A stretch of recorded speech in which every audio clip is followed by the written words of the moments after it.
안녕하세요. 오늘은 성경의 첫 번째 창세기에 대해 말씀 나누며 함께 묵상하는 시간을 가져보겠습니다. 창세기는 우리가 하나님과의 관계를 어떻게 시작하게 되었는지, 그리고 우리가 세상에서 살아가는 의미가 무엇인지에 대해 중요한 메시지를 전하는 책입니다. 그럼 창세기의 첫 번째 구절부터 함께 살펴보겠습니다.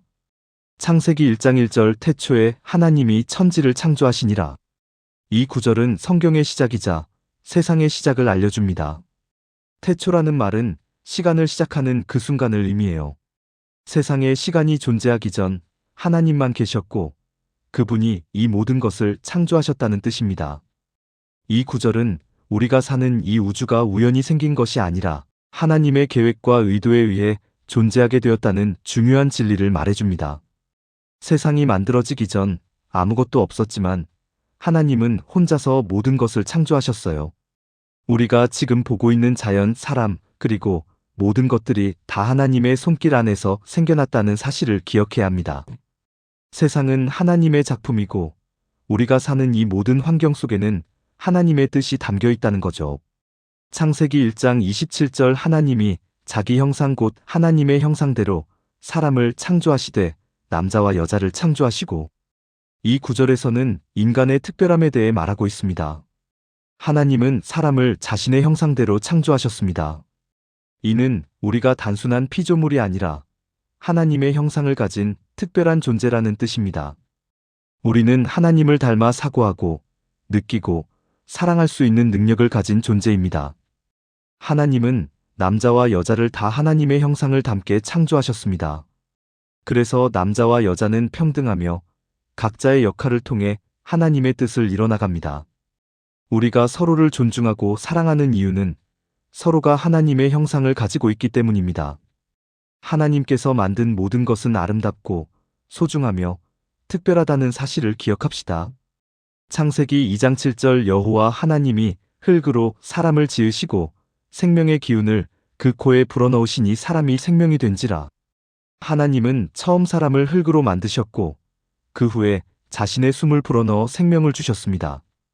이 구절은 우리가 단순히 흙에서 온 존재가 아니라 하나님의 영이 들어가서 살아있는 존재가 되었다는 것을 말해줍니다. 우리는 하나님과의 관계 속에서만 진정한 생명을 얻을 수 있습니다.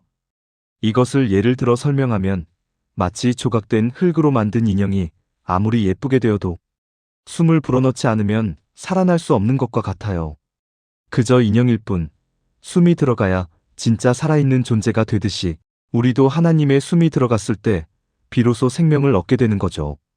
우리는 하나님의 생명력을 가진 존재임을 잊지 말아야 합니다. 창세기 3장 6절 여자가 그 나무의 열매를 보고 취하여 먹고 자기와 함께 있는 남편에게도 주매 그도 먹은지라. 이 구절은 인간이 하나님의 명령을 어기고 죄를 범한 순간을 말합니다. 하나님은 선악을 알게 하는 나무의 열매를 먹지 말라고 명령하셨지만 뱀의 유혹에 빠져 그 열매를 먹게 됩니다. 이로 인해 인류 최초의 죄가 시작됩니다. 우리는 이 구절을 통해 자유의지의 중요성을 알 수 있습니다. 하나님은 사람에게 선택할 자유를 주셨습니다. 그러나 그 자유가 하나님의 뜻을 거스르면 그에 따른 결과가 따르게 되는 것 또한 이 사건에서 알 수 있습니다. 결국 잘못된 선택은 자신뿐만 아니라 주변 사람들까지 영향을 미칩니다. 창세기 6장 5절에서 6절 여호와께서 사람의 죄악이 세상에 가득함을 보시고 그 마음의 생각이 항상 악할 뿐임을 보시고 땅에 사람을 지으셨음을 한탄하시며 마음에 근심하시고, 하나님은 인간의 죄악을 보시고 깊은 슬픔과 근심을 느끼셨습니다. 사람은 본래 하나님의 뜻대로 살도록 창조되었지만 죄로 인해 하나님과의 관계가 단절되고 세상은 악과 부패로 가득 차게 되었습니다. 이 구절은 하나님께서 세상에 죄악이 가득함을 보시고 마음이 아프셨다는 깊은 감정을 드러냅니다. 이 구절을 보면 하나님은 우리가 옳고 선한 길을 따르길 바라신다는 것을 알 수 있습니다. 하나님의 뜻을 거슬러 살 때 우리의 삶은 결국 고통과 부패로 이어질 수밖에 없다는 것을 깨닫게 됩니다. 우리는 이 말씀을 통해 하나님께서 원하시는 삶이 무엇인지 고민하고 그 길을 따르려고 노력해야 합니다. 창세기 12장 2절에서 3절 내가 너로 큰 민족을 이루게 하리라. 너를 축복하고 내 이름을 창대하게 하리니 너는 복이 될지라. 너를 축복하는 자에게는 내가 복을 주고 너를 저주하는 자에게는 내가 저주하리니 땅의 모든 족속이 너로 말미암아 복을 얻을 것이라. 하나님은 아브라함에게 큰 축복을 약속하셨습니다. 이 약속은 하나님의 은혜가 한 사람을 통해 세상에 흘러갈 것이라는 예언이기도 합니다. 아브라함을 통해 세상의 모든 민족이 복을 받게 될 것이라는 말씀은 하나님께서 특정 사람에게 주신 축복이 다른 사람에게도 영향을 미친다는 것을 알려줍니다. 우리도 마찬가지입니다.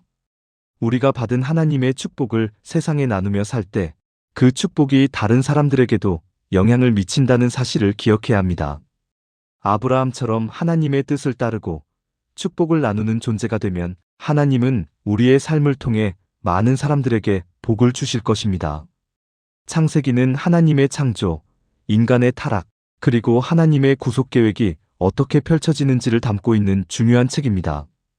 우리는 창세기의 구절을 통해 하나님과의 관계, 인간의 자유의지, 그리고 하나님의 약속을 깊이 묵상할 수 있습니다. 하나님은 우리가 그분의 뜻을 따를 때 우리를 통해 큰 복을 이루어 가신다는 사실을 기억하며 우리의 삶 속에서도 그 뜻을 이루어가는 존재가 되기를 소망합니다. 늘 우리가 함께 나눈 창세기의 말씀들이 여러분의 삶에 힘과 위로가 되기를 기도합니다. 하나님의 뜻을 믿고 그 길을 걸어가며 그분의 약속을 믿고 희망을 품고 살아가세요. 감사합니다.